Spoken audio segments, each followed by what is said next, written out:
They say people don't vanish. Not really. But sometimes the person you love slips away so quietly that you don't hear the door close. Sometimes the goodbye happens long before the leaving.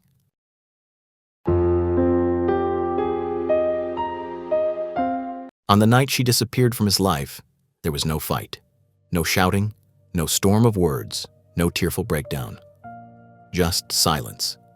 A silence so sharp, it carved itself into the air. She left a note on the kitchen table. 4 simple words. I can't do this anymore. Not why, not how, not for how long. Just a period that felt like a punch. And that's where our story begins, not with the leaving, but with the quiet before it. The kind of quiet that attaches itself to your spine and stays there, humming like a cold truth. His name was Adrian, hers was Mara. 2 people who once swore they would never become strangers. 2 people who once spoke in long conversations, midnight coffees, forehead kisses, and messy, hopeful promises.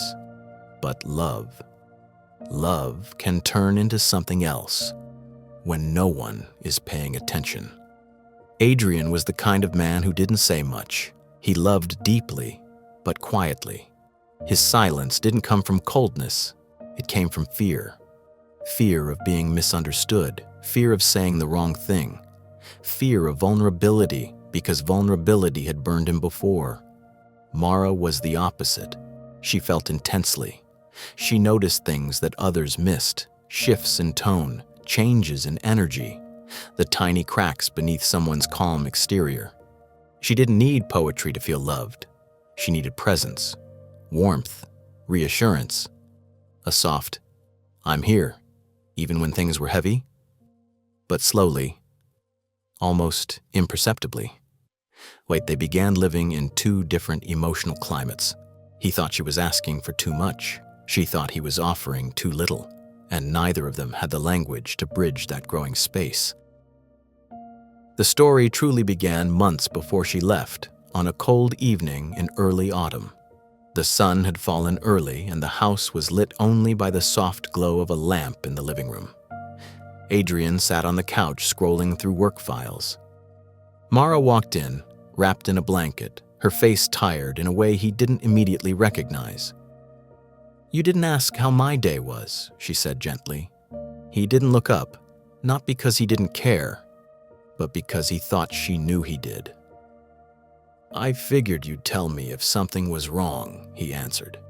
She nodded, a small, almost invisible disappointment crossing her face. I did want to tell you, but it doesn't feel like you're really here when I talk anymore. He heard the words, but he didn't understand the weight behind them, not yet. He reached out, touched her hand. That's not true, he said, but his voice sounded distant even to himself. And Mara had already begun gathering the pieces of herself she had put down for his sake. She didn't want to break up. She wanted to feel held, to feel chosen, not tolerated, to feel like her emotions weren't burdens he needed to tiptoe around. But slowly, quietly, she began weakening in ways that even she didn't fully understand. There's a moment in every unraveling where things stop breaking loudly and begin breaking softly. Invisible fractures, invisible wounds. That moment for Mara happened on a morning when Adrian left for work without saying goodbye. It wasn't intentional. He just overslept, grabbed his keys, and rushed out. But for her, it confirmed an ache she'd been carrying. He didn't even notice, she whispered to herself as she stood alone in the quiet kitchen. That was the morning she stopped leaving long messages, the morning she stopped texting first, the morning she stopped waiting by the window when she heard his car pull in. And he didn't notice the absence of the things he had once taken for granted. Love doesn't die in a single moment. It dies in a series of unnoticed moments. One night, weeks later, Mara sat beside Adrian as he worked late again. She looked at him, not with anger, but with a deep, tired sadness. "Do you ever feel like we're losing something?" she asked. He glanced at her, confused. "What do you mean?" "This," she said. "Us. It feels like something's slipping." He sighed. "Mara, you always think too much. We're fine." Fine. It was such a casual word, but in that moment it felt like a verdict. She looked at him carefully, trying to find the part of him that used to hold her hand across cafe tables or whisper his fears into her collarbone at night. But all she saw was a man who had built walls so high he couldn't see her anymore. And Mara. She was tired of climbing. She didn't want to leave. She wanted to be understood without having to beg for it. She wanted him to notice the silent ways she was breaking. But he didn't. Not because he didn't love her, but because he loved her in a way she couldn't feel. That winter, the emotional distance between them grew like frost on a windowpane, slowly at first, then suddenly everywhere. They still ate dinner together, still shared a bed, still occupied the same rooms, but their hearts were living in different houses.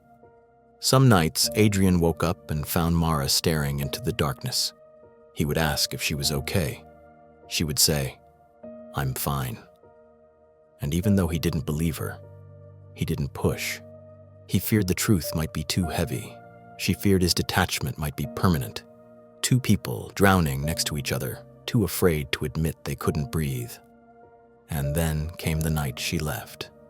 Not in anger, not in chaos, but in heartbreaking, quiet surrender. Because sometimes a woman doesn't leave when she's angry. She leaves when she's tired. Tired of explaining needs that never land. Tired of feeling alone in a relationship built for two. Tired of shrinking herself just to keep the peace.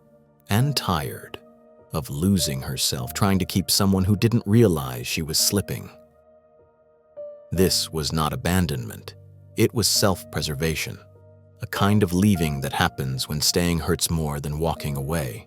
And it wasn't Adrian's cruelty that pushed her away. It was his absence, disguised as presence. It wasn't that he didn't love her. It was that he didn't understand her hurt. And by the time he finally turned around, she was already gone. Adrian found the note on a Wednesday. The house was dim, and the hall still smelled faintly of Mara's perfume. Warm, subtle, the kind that lingered on sweaters long after she stopped wearing them. He unfolded the paper with trembling fingers. "I can't do this anymore." Just 8 letters and a full stop. Yet it felt heavier than every argument they'd never had, every truth they'd never spoken. He stood in the kitchen for a long time, holding the note as if it might rewrite itself, as if another line might magically appear underneath it, one that said she'd be back, one that gave him something to fix, something to fight for. But silence was the only answer he received, not the kind of silence that exists outside the body, the kind that settles inside it. A silence that spreads like ink, staining everything it touches.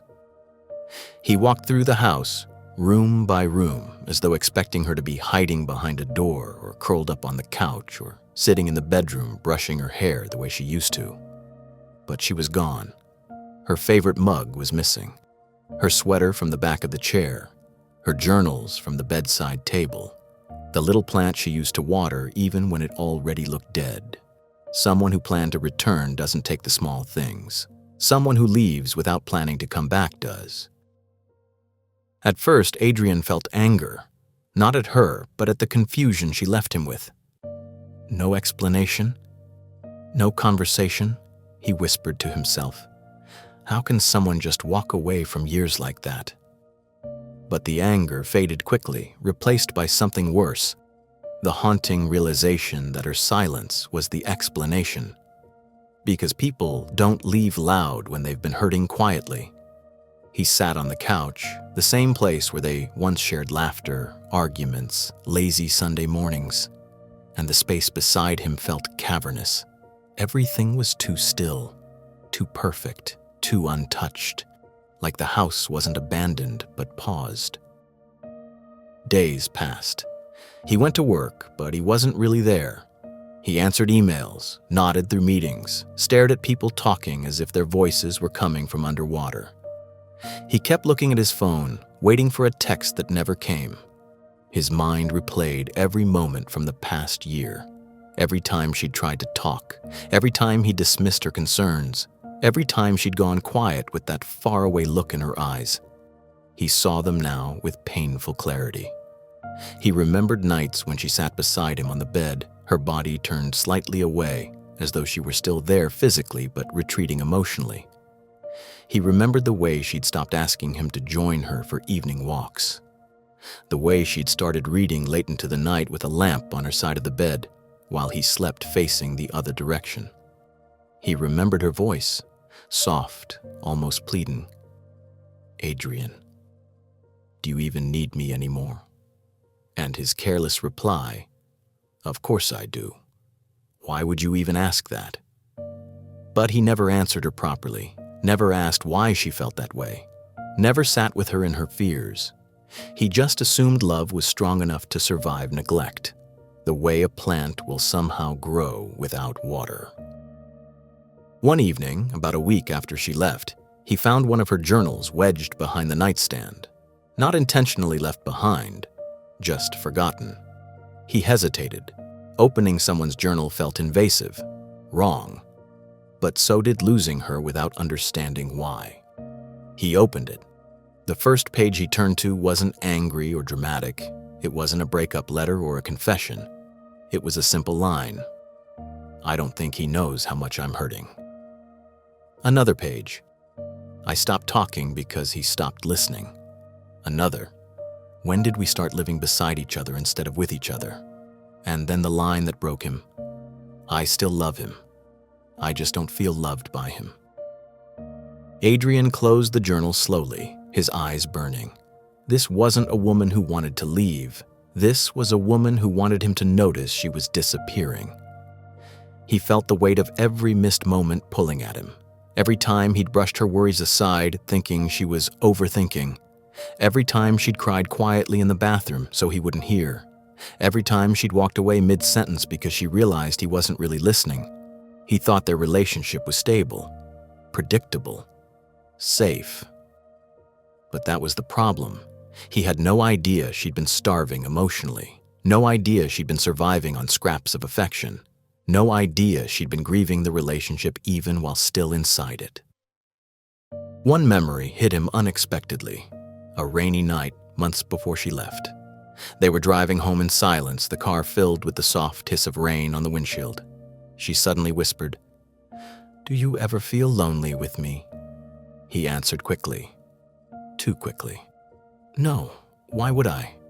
And she just looked out the window, the reflection of streetlights sliding across her face like liquid gold. "I do," she said. He'd never asked her what she meant. Now, her words echoed inside him like a ghost. Lonely with me. Lonely while lying next to me. Lonely while sharing a home with me. Lonely in a place where she was supposed to feel most held. He pressed his palms to his eyes, fighting a wave of shame so strong it made him nauseous. How long had she been hurting? How long had she been fading in plain sight? How long had he been too emotionally absent to notice? The mind often replays moments we regret the most, not the big dramatic scenes, but the small ones. The moments where a different sentence, a different gesture, a different pause might have saved everything. He thought about the last night they had dinner together. She'd made pasta. He'd eaten quietly, scrolling on his phone between bites. She watched him the whole time, her fork unmoving, her face empty. He didn't see it then. But now he knew exactly what that look had meant. It was the look of a woman realizing she was alone with someone she loved. The twist, however, wasn't her leaving. It was what he discovered next. Late one night, while searching through old messages, he found a draft she had typed but never sent. A message written 3 weeks before she left. He clicked on it, and the words opened like a wound. Adrian, I'm losing myself here. I've tried to stay, tried to speak, tried to be patient. But it feels like I'm the only one fighting for us. I don't want to leave, but I don't know how to stay without breaking. She never sent it, and that was the twist that shattered him. She didn't leave because she stopped loving him. She left because she loved him too much to keep turning into someone she didn't recognize. He sat in the dark, the glow of the screen lighting his tired eyes, and whispered into the silence, I should have listened. God, I should have listened. But some realizations come too late.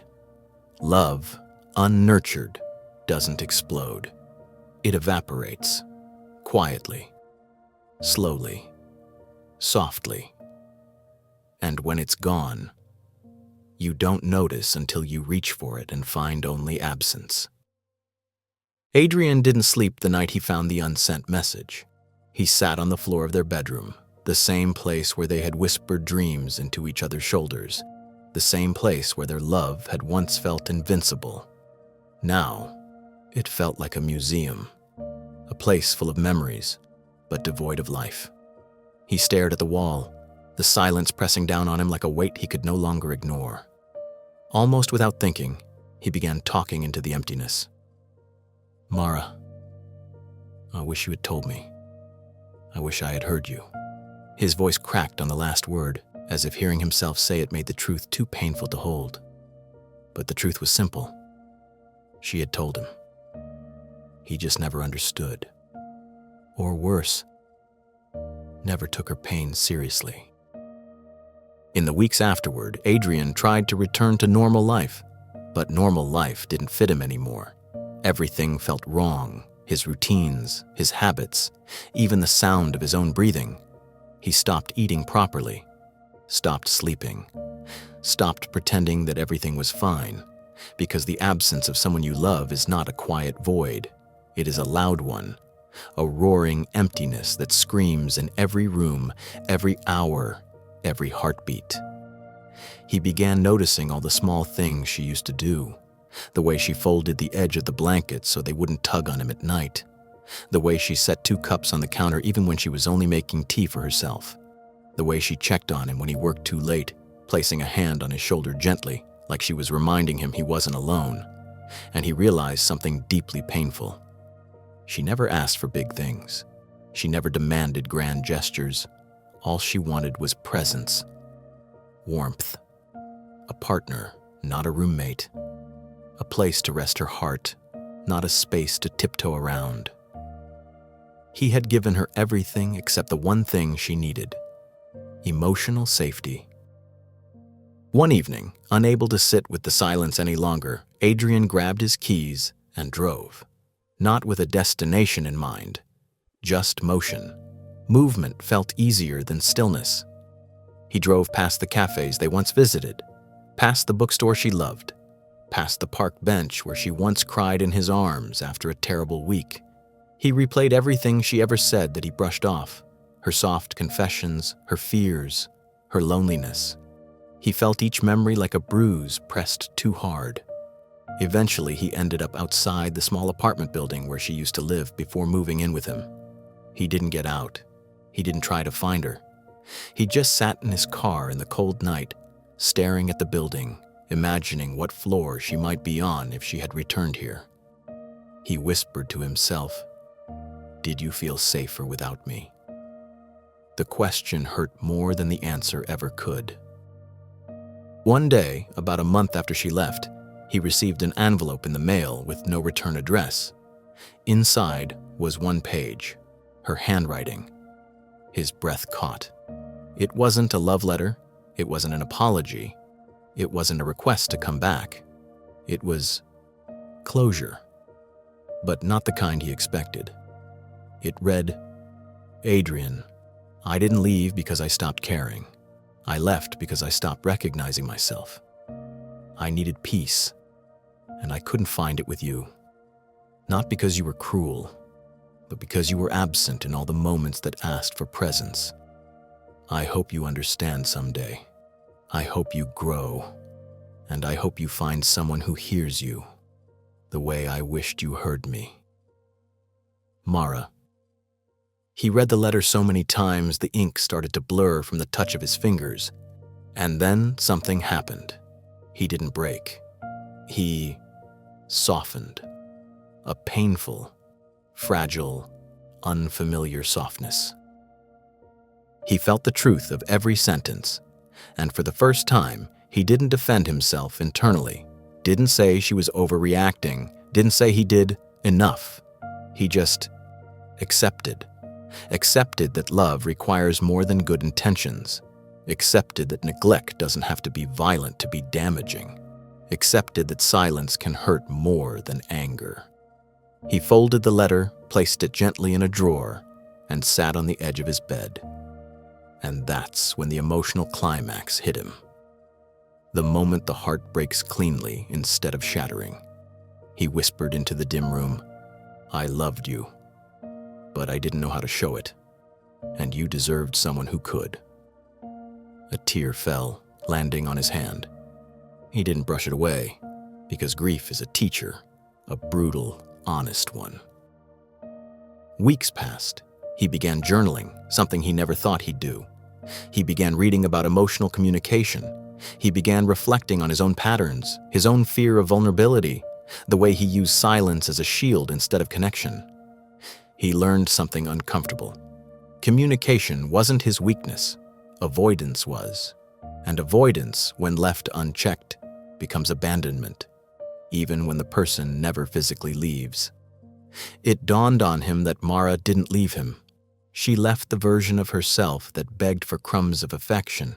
She left the version of their relationship where she was always reaching out while he sat with folded arms. He wasn't the villain. She wasn't the villain. They were just two people with mismatched emotional languages, and neither of them knew how to translate in time. The final turning point came on a Sunday evening. Adrian stood in the kitchen staring at the empty space where her mug used to be. Instead of feeling pain, he felt gratitude. Gratitude that she showed him what he needed to fix within himself. Gratitude that she left before they destroyed each other more deeply. Gratitude that her absence forced him to confront the emotional truths he had buried for years. He whispered into the quiet air, "Thank you for leaving before we became worse versions of ourselves." It was the first time he spoke of her leaving without bitterness, and that was the real resolution. Not that she came back, not that he moved on immediately, but that he finally understood her silence, understood her exhaustion, understood that someone can love you with their whole chest and still leave when the relationship starves their spirit. He stepped outside onto the porch. The night was cool, the sky a deep navy, stars glowing faintly above. He closed his eyes and breathed deeply. He wasn't healed, but he was aware, and awareness is where healing begins. The final emotional punch came in a quiet whisper that escaped him without intention. Sometimes, love doesn't die. It just transforms into silence. A silence that hurts, a silence that teaches, a silence that eventually becomes acceptance. He looked out at the empty street, feeling both the weight and the lightness of everything he had lost, and everything he was beginning to understand. And for the first time since Mara left, he didn't feel abandoned. He felt human. When a woman leaves without explaining, the world assumes she acted suddenly, but emotionally her leaving began long before her footsteps ever crossed the doorframe. Psychologists often say that emotional neglect is one of the quietest forms of relationship breakdown, and that's the heart of what happened here. Nothing exploded. No dramatic fights, no betrayal, just a slow erosion of connection. Moments where she reached out and found nothing to hold on to. Emotional neglect doesn't bruise the skin, it bruises the spirit. It makes the heart feel like it's knocking on a door that never opens. Women rarely leave while they still have hope. They leave when they're exhausted. Emotional fatigue is a real psychological response, when the nervous system becomes so overwhelmed and unheard that it begins to shut down. She wasn't leaving because she stopped caring. She was leaving because she had cared for too long without being cared for back. And that exhaustion shows up quietly. It shows up when she stops arguing, because arguing means she still believes the relationship can change. It shows up when she stops explaining, because explaining has begun to feel like talking into a void. It shows up in the quiet way she starts packing away pieces of her heart long before she packs her belongings. Another truth is that people who feel consistently unheard eventually stop speaking. Human attachment is shaped by emotional safety. When someone feels dismissed again and again, their brain begins to protect them from further hurt by withdrawing. She didn't become distant because she wanted space. She became distant because her emotions no longer felt safe in the relationship. This is why her silence wasn't coldness, it was self-preservation. A psychological shield forming around a heart that had been stretched thin for too long. Attachment theory also explains this pattern. People with anxious tendencies often start as over-communicators, explaining, clarifying, trying. But when they reach their breaking point, they flip into avoidance. Their emotional system burns out. They stop fighting for closeness and start preparing for the exit, quietly, internally, privately. That shift from anxious outreach to numb detachment is one of the strongest signs a person is already halfway gone. She grieved the relationship while still in it. Women often mourn long before they leave, crying through nights no one witnesses, processing endings no one else sees. By the time she walked away physically, she had already walked away emotionally. And that's why the leaving looks sudden to the one who stayed, but feels overdue to the one who left. She didn't leave because she wanted someone else. She left because she wanted herself back. Psychologists describe identity erosion in relationships. When someone's voice gets quieter, their needs feel like burdens, their emotions feel inconvenient, their dreams get dimmer. She was losing herself in the spaces where she used to feel seen. And when a person begins losing themselves, eventually the only way to survive is to step away from the very place that dimmed them. Men often miss the warning signs because the signs aren't loud. They show up as shorter answers, fewer shared stories, less eye contact, fewer affectionate gestures.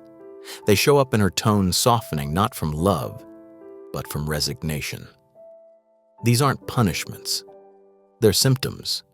Symptoms of a heart that is slowly closing its doors to protect whatever strength it has left. The most dangerous silence in a relationship is not the silence after a fight. It's the silence after giving up. And many women don't explain their final decision because explaining requires reopening wounds. It requires recounting pain she already lived through. It requires vulnerability she no longer feels safe offering. After a certain point, she has nothing left to say that she hasn't already said through tears, tone, or silence. So she leaves quietly, because peace feels more healing than confrontation. And sometimes the deepest explanation is the one she no longer has the strength to give. But here's the part that matters most. Her leaving doesn't mean you weren't worthy of love. It doesn't mean she didn't love you. It doesn't mean the years meant nothing.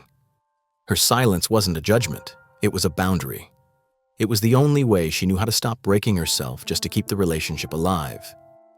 And closure doesn't come from her returning to explain. Closure comes from understanding the emotional landscape that led to the ending. It comes from recognizing the small moments where connection faded. It comes from acknowledging your own patterns, your fears, your silence, your avoidance, and learning from them with honesty rather than shame. Adrian didn't get her back, but he got something just as important: awareness. The kind that reshapes a person, the kind that softens the heart instead of hardening it.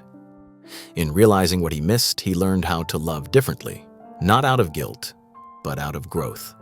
Healing doesn't come from undoing the past, it comes from understanding it, and understanding is what transforms heartbreak into wisdom. So if you've been left without explanation, let this be your reminder. You weren't abandoned. You were being shown the emotional truth you didn't see. You weren't rejected. You were being redirected toward self-awareness and deeper connection. Sometimes what feels like a loss is actually the beginning of a deeper understanding of who you are and how you love. Sometimes love doesn't end, it transforms into silence, into growth, into a softer version of you. And if this story helped you breathe a little softer, helped you understand your past, or touched a part of your heart that still remembers what love feels like, take a moment and let it settle. And if you'd like more stories that help you heal, reflect, and grow, you're welcome to stay close by subscribing to the channel. If the message moved you, feel free to leave a like and share your thoughts or your own experience in the comments. Not for the algorithm, but because your voice might help someone else feel less alone. No pressure, just an invitation, a quiet place to return to whenever your heart needs it. Until then, take care of yourself. You matter more than you realize.